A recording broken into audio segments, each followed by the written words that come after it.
Aptitude research is defined as the creation of knowledge and the use of existing knowledge in new and creative way to generate a new concept.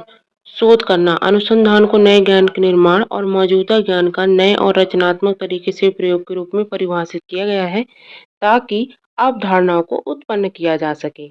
अनुसंधान की विशेषता होती है क्या कि शोध जो होती है वो व्यवस्थित होना चाहिए, शोध वस्तुनिष्ठ होना चाहिए, शोध तार्किक होना चाहिए, अनुसंधान डिडक्टिव होना चाहिए और अनुसंधान अनुकरणीय होना चाहिए।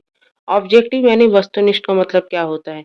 जब हम किसी वस्तु, व्यक्ति या स्थान का बिना नाम लिए निष्पक्ष रूप से कार्य करें तो उसे ऑब्जेक्टिव कहा जाता है।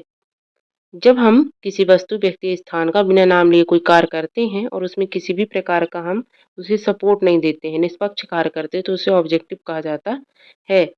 वैज्ञानिक अनुसंधान है डेटा संचालित, अनुकरणीय, सत्यापन योग्य की व्यक्तिपरक। तो इसमें कौन सा सही सरल है?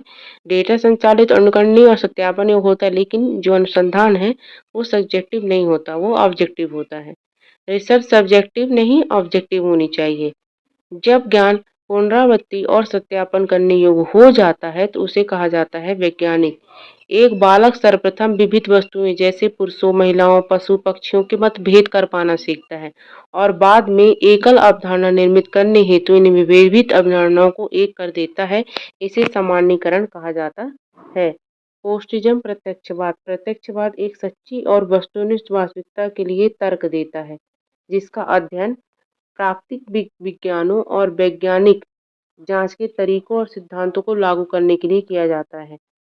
यह विश्वास करता है कि प्रत्यक्ष पेशनों या परिघटनाओं के मापन के माध्यम से ज्ञान की खोज और सत्यापन किया जाता है।